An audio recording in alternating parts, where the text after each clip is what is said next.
a lot of practice questions, and the Barron CCRN exam prep book.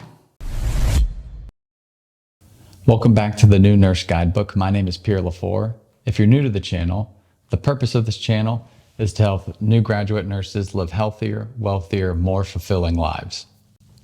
So one thing that a lot of my coworkers and friends have asked me is, how did I prepare for the CCRN exam? I'm going to share what worked with me and how to set yourself up for success.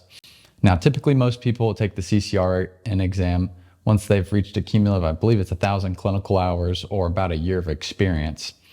So the first thing that I did to prepare for the exam is I got a book.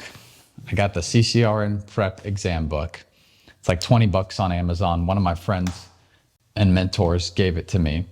And so the next thing that I did was I purchased a subscription to the American Association of Critical Care Registered Nurses prep bank.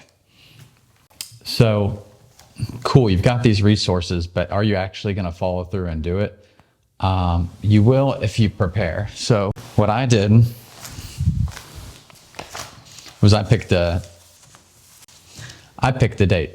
So I said, let's say we were in July 1st, and I said, all right, I'm going to take it on July the 31st. I gave myself a month to prepare and study. Now I actually have a date in mind. Now it's about setting up the system for success. So what I would do is I'd work 3 days a week, 12-hour shifts, and I wouldn't study during those 12-hour shifts because when I'm at work, it's difficult to focus on a patient and studying. But on my 4 days off, I treated it like a system. So if I'm taking my exam on July the 31st at 8 in the morning, every day leading up to it on those 4 days off at 8 in the morning, I'm studying and getting in the mindset as if I'm taking that exam right then and there. And my workflow for breaking down studying for the exam went like this. I would go to the Barron's book, boom, and I would read a chapter. So for example, let's say cardiovascular. I'd go through the whole cardiovascular chapter, jot little notes down of things that I didn't understand or that I thought were interesting and that I could take away from. And once I went through that chapter, I just kept repeating questions under the AACN question bank. And I just kept repeating questions and trying to really reinforce that material that I had just read in the book, and taking notes on questions that I would get wrong and reading the rationale and understanding why. And then once I did that, I would go back to the book and do the paper questions, and boom, done with cardiovascular chapter. Maybe it takes 2 days, but I would spend 4 hours a day doing that method of studying and preparing for the CCRN exam. Now, when it comes to taking the CCRN exam, you have the choice of either going to a testing facility or taking it at home.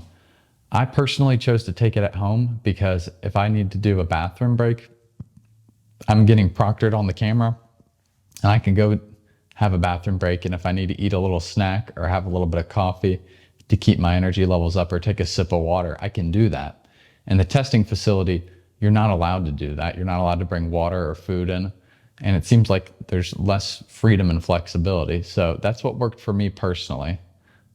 I hope you found this beneficial on your track to progressing as a critical care registered nurse. Again, this is the new Nurse Guidebook. The purpose of this channel is to help new grad nurses live healthier, wealthier, and more happy, fulfilling lives. If you found this video informative and beneficial, be sure to leave a like. And if you know somebody else who could benefit from the value of this content, then please share it with them. Thank you, and I'll see you in the next one.